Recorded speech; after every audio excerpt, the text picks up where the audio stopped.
The moment Elena Brooks raised the silver-embossed card into the blinding runway lights, the Grand Palais Etoile fell into a stunned, gasping silence. In one breath, the Queen of Couture froze, her empire teetering under the weight of a stolen legacy. They had dragged Elena out like a nobody, but now, the world was about to find out who she really was. Elena Brooks stepped into the Grand Palais Etoile, her worn flats whispering against the polished marble, the late autumn light catching the faint wrinkles of her linen blouse. She moved quietly, clutching a simple canvas tote, her chestnut hair braided loosely down her back, her almond-shaped eyes scanning the dazzling scene before her. Paris Fashion Week was a cathedral of couture, where reputations were forged in silk and shattered in seconds, and tonight, the air buzzed with electricity. Glittering chandeliers spilled diamonds across a sea of designer gowns and tailored suits, each guest dripping in borrowed jewels and borrowed power. It had been 10 long years since Elena had last stepped into such a hall, and yet the memories flooded back like a rising tide, memories of betrayal, of friendship soured, of a world that had worshipped her designs before casting her aside. She walked past the velvet ropes unnoticed at first, her third-row ticket clutched in her hand, until the first ripple of disdain cut through the golden haze. Sienna Cole, draped in a sequin-studded Valentino, caught sight of her and burst into giggles, her phone already raised to capture the spectacle. "Is this a charity event?" she sneered to Miles Harrington, a model whose career was built on the right smirk at the right after-party. Miles smirked wide, lounging in his velvet blazer, and lobbed his program toward Elena's feet. "Use that for your resume," he called, his voice slicing the murmurs of the crowd into laughter. Heads turned. Phones lifted. A WhatsApp group named Couture Royals lit up with rapid-fire captions, "Homeless chic invades the Palais" and "Lost mate seeks runway." Every step Elena took felt like wading deeper into a pit of cruelty, yet she held herself with a grace that made their mockery seem smaller, not her. Natalie Sharp, clipboard clutched like a dagger, strode toward her, her stiletto heels clicking in angry rhythm. "Sorry, miss," she said, voice dipped in condescension, "this event is not open to random guests." Elena raised her chin slightly, pulling the ticket from her tote with a steady hand. Natalie's eyes narrowed, flicking from the legitimate ticket to Elena's flats as if the shoes themselves were proof of some greater fraud. She turned sharply, snapping her fingers toward 2 black-suited security guards flanking the entrance. "Escort her out," she barked. The guards descended without hesitation, grabbing Elena's arms not with the polite firmness of professionals but with the rough aggression of men who knew the audience wanted a show. The nearest guests leaned in eagerly, capturing every second on their glittering iPhones. One guard snatched Elena's tote, rifling through it dramatically before holding it aloft like evidence in a trial. "What's in here? Stolen fabric?" he jeered, eliciting a roar of laughter from the crowd. Elena said nothing, standing silently as the guard dumped her sketchbook and a worn folder onto the marble floor. "Trash like her outfit," Miles crowed, and another round of mocking applause rippled through the Palais. Someone threw a crumpled champagne napkin at Elena's feet. Sienna's live stream spun upward in viewership, the screen filling with laughing emojis and vicious comments. The cruelty wasn't just casual, it was organized, gleeful, the crowd moving with the precision of a pack sensing blood in the water. As the guards dragged Elena across the floor, her flats scuffing loudly, someone shouted, "Back to the soup kitchen." Phones followed her every stumble, every flash of discomfort captured, edited, and uploaded before she even reached the side doors. A TikTok titled "Runway Reject" racked up 50,000 views in minutes, captioned with laughing gifs. Sienna's voice, syrupy sweet and cruel, drifted after Elena. "Maybe there's a donation box outside," she said, and the room collapsed into howls. Through it all, Elena clutched one thing to her chest, a small silver-embossed card, its faint logo almost invisible under the chandelier's glare. She gripped it like armor, a reminder that truth was heavier than their jeers. They didn't know who she was, not really. To them, she was just a figure of mockery, an outsider, an easy target. They didn't know that a decade ago, Elena Brooks had been the genius behind Maison Brooks, a label that once graced the shoulders of royalty and Hollywood royalty alike. They didn't know that she had been the mentor, the architect, the quiet visionary behind the very woman they were about to celebrate tonight. Camille Laurent, crowned queen of Parisian couture, was about to debut her latest collection, basking in the worship of the fashion world's finest. Camille, whose designs whispered of genius and innovation, whose brand spoke of female empowerment and artistic purity. Camille, who had once been Elena's assistant, her protégée, the girl she had lifted from obscurity and trusted with her sketches, her patterns, her soul. Camille, who had stolen it all. Elena had watched from afar for 10 long years as Camille built her empire brick by stolen brick. She had watched the Met Gala gowns, the TED Talks, the billion-dollar endorsements. She had watched her own vision twisted into a lie.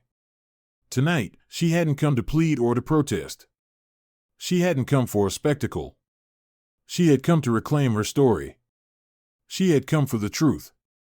Dragged past the glittering entrance hall, past rows of fashion royalty who didn't even bother to disguise their disdain, Elena caught her reflection in a gold-trimmed mirror. Her braid was loose, her face bare of makeup, her blouse worn soft by time. She looked nothing like the polished avatar's flashing smiles across the palette. But her almond eyes were steady, unbroken. The guards pushed her toward the side exit where the staff and interns buzzed like bees preparing for Camille's grand entrance. She heard the snickers as she passed. "Bet she sews with duct tape," muttered one seamstress threading pearls into a gown. "Maybe she's here to beg for scraps," laughed a lighting tech angling a spotlight. "Get her out before she stains the collection," sneered another. Their laughter was just another instrument in the cruel orchestra of the night, but Elena didn't flinch. She moved like a ghost through the jeers, clutching her tote, each step a quiet vow. Near the velvet ropes of the backstage area, where models fluttered like exotic birds ready for flight, Elena was shoved aside roughly. She stumbled, her tote falling open, spilling the silver card onto the floor where it caught the light and glittered like a sword. A young intern picking up coffee trays froze, staring at the card, her mouth dropping open before she quickly turned away. She recognized it. Some did. Those old enough, those buried deep enough in the industry's roots, would know the emblem embossed there, the crest of Maison Brooks, the lost house that had once redefined elegance and purity. As the guards pushed Elena toward the exit, she heard the distant fanfare of the runway show about to begin, the booming music, the swirl of anticipation. Somewhere beyond those velvet ropes, Camille Laurent was about to step into the spotlight, about to bask in stolen glory one more time. Elena pressed the card to her chest, steadying her breath, feeling the weight of everything she had lost, and everything she was about to take back. They thought they were casting out a failure. They thought they were dragging out a ghost. But they were wrong. They had just dragged the truth into the light, and the reckoning was only beginning. The silver-embossed card was still warm in Elena's hand as she stood near the velvet-draped exit, her almond eye steady, her breath calm against the swirling storm inside the Grand Palais Étoile. The music swelled, an orchestral wave announcing the arrival of Camille Laurent, and for a moment the lights dimmed, plunging the audience into a reverent hush. Elena stood silent as a shadow while the runway ignited under a blaze of white gold spotlights, and there she was, Camille Laurent, queen of couture, emerging in a sweeping gown of hand-embroidered silk, her platinum hair piled high, emerald earrings flashing with every graceful step. The crowd erupted in applause, the sound rolling over Elena like a tidal wave of false worship, but she didn't flinch. Camille paused mid-runway, soaking in the adoration, her smile a sculpted masterpiece of polished charm, until her emerald eyes swept the crowd and landed on Elena. For a heartbeat, the world stopped. Camille's painted smile faltered, her body stiffening under the couture gown as if her skin itself recognized the ghost standing at the edge of her kingdom. Elena's presence was a blade slipped between the ribs, invisible to the audience but devastating to Camille's perfect facade. Camille's lips parted slightly, her breath catching, a whisper lost beneath the roar of the music. "No," Camille mouthed, but it was too late. Elena stepped forward into the pool of golden light, raising the silver card high enough for Camille's front row to catch its gleam. Elena's voice, when it came, was low but carried clear across the polished marble, cutting cleanly through the artificial glamour. "You remember me," she said, and the applause stumbled into an uneasy hush, heads swiveling toward the disruption. Phones lifted instinctively, live streams pivoting to catch the unfolding drama. Elena's braid swung behind her like a banner of defiance as she continued, her voice steady. Camille Laurent built her empire on stolen dreams, she said, and a collective murmur rippled through the room, confusion blooming like wildfire. Camille shook her head once, twice, her smile trembling on the edge of collapse. Natalie Sharp, standing backstage, hissed into her earpiece for security, but Elena was already stepping deeper into the light, pulling a leather folder from her tote, her every movement deliberate. 10 years ago, Elena said, her voice unwavering, I trusted a young assistant with my designs, my sketches, my legacy. Tonight, I returned to reclaim what was mine.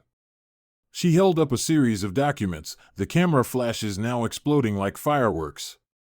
Copyrights registered in my name in 2012, Elena declared, flipping the first page. Invoices signed by Princess Charlene of Monaco for custom gowns, designs Camille claimed as her own. A gasp rose from the Vogue editors in the front row, the sound sharp enough to slice through the orchestra's desperate attempts to drown her out. Elena lifted a tablet from her tote, her fingers swift and sure, the screen lighting up with grainy security footage. The audience leaned in, drawn by the morbid fascination of a scandal unraveling in real time. The video showed a younger Camille, her hair darker, sneaking into a modest studio under the cover of night, rifling through sketchbooks, photographing designs, forwarding files from a desktop marked Brooks Atelier Confidential to a personal email account. The timestamp glared in the corner, May 2013, a full year before Camille's debut collection had taken Paris by storm. Gasps became shouts. Reporters surged forward. Vogue's live-stream chat exploded with frantic comments. Is this real? Camille stole everything? Elena Brooks? The legend? Hashtags mushroomed across Twitter and Instagram, hashtag crown thief, hashtag justice for Brooks, hashtag maison of lies. The Grand Palais, once Camille's domain, was now slipping through her fingers like so much crushed velvet. Camille stumbled a step backward, her emerald eyes wide, blinking against the onslaught of flashes and betrayal. This is a lie, she shouted hoarsely, but the sound system betrayed her, her voice booming desperate and cracked through the speakers.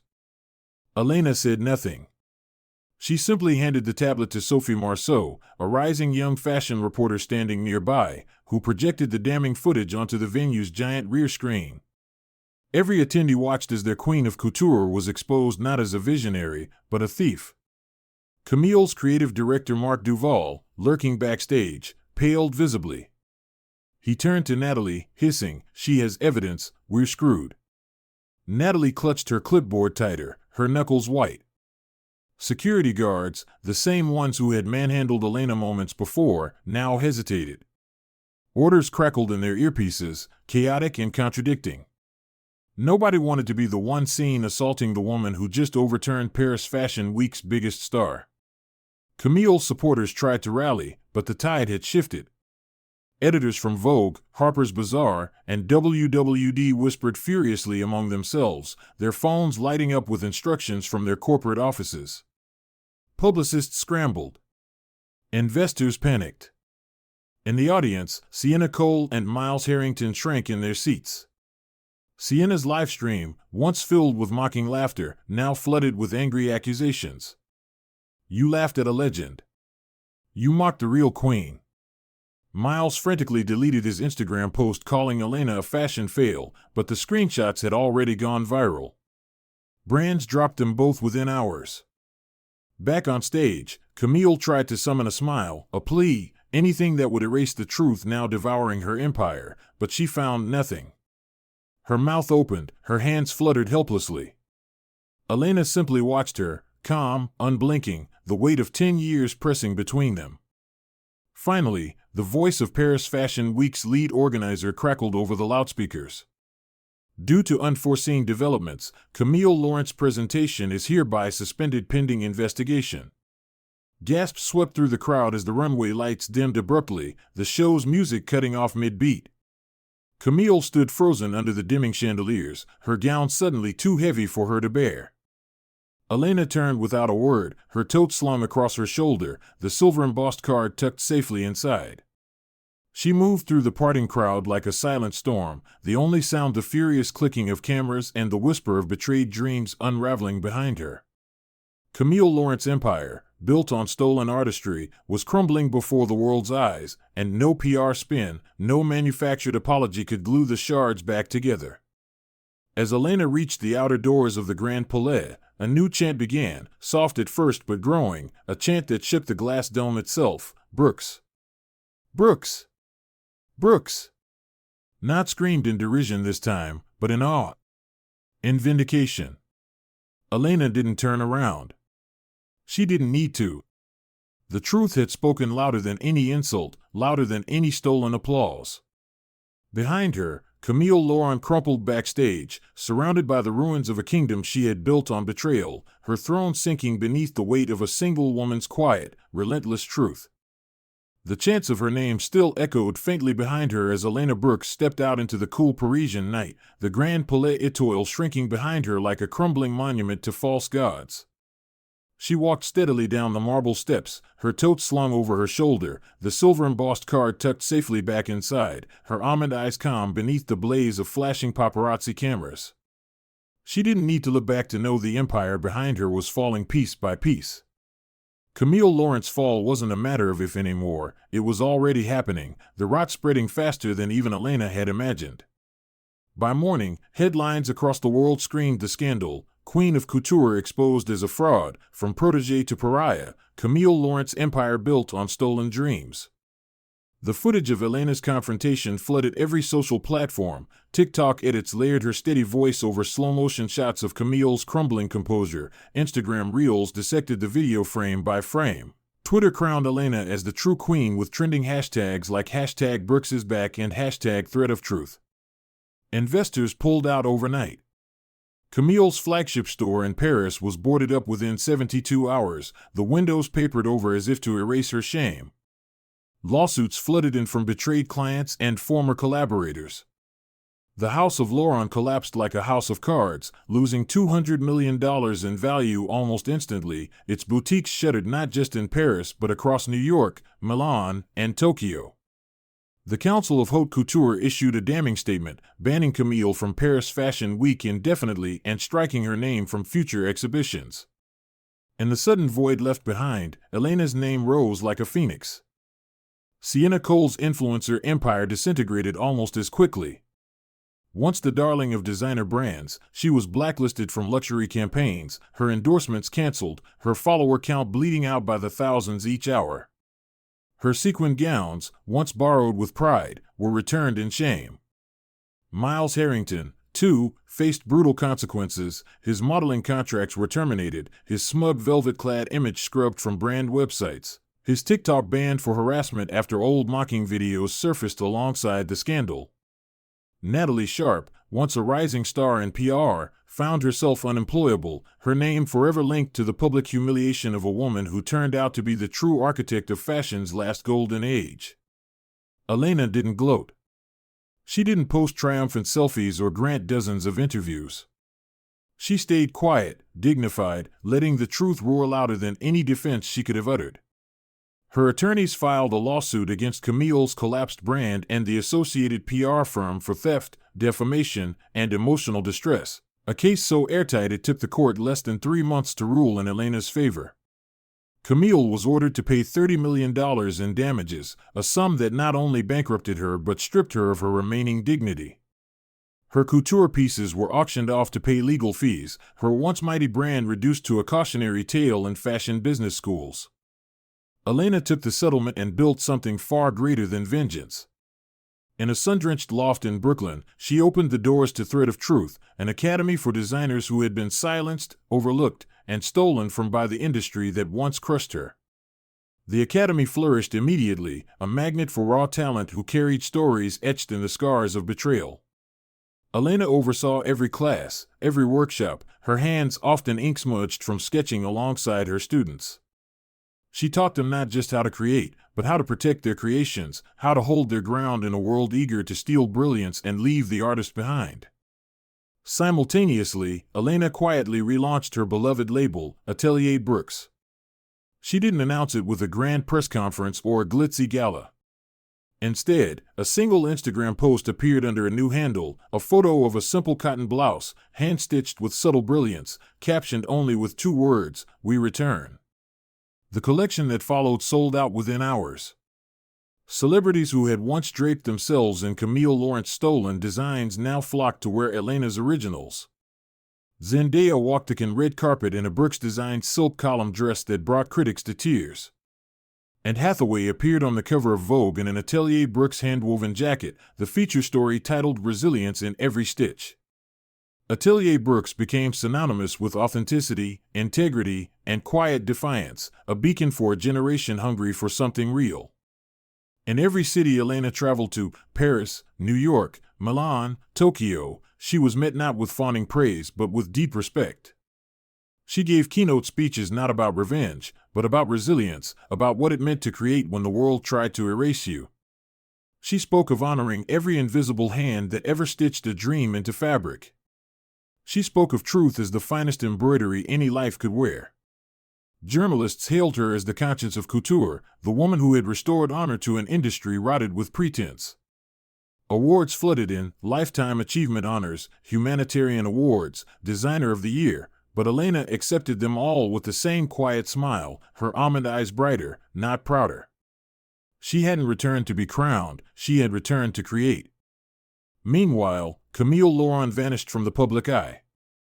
Paparazzi caught glimpses of her in a dim apartment on the outskirts of Paris, her once glamorous life now reduced to a shuttered window and second-hand clothes. She issued a tepid apology on a shaky live stream that garnered more ridicule than sympathy. The fashion world moved on without her, the empty spaces in boutiques and magazines quickly filled by the students Elena had nurtured. Sienna Cole took a job folding shirts in a suburban retail store, her Instagram now a graveyard of ghosted posts. Miles Harrington tried to launch a YouTube channel, but it flopped under the weight of public memory. Natalie Sharp disappeared entirely, a ghost among LinkedIn profiles no one wanted to endorse. Elena never spoke of them. She never needed to. Their downfall was their own to carry. Her focus remained forward.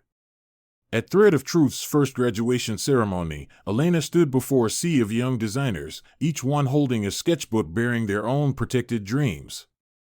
She wore the same simple cotton blouse she had worn the night she was dragged across the Grand Palais floor, the very night they thought they had erased her.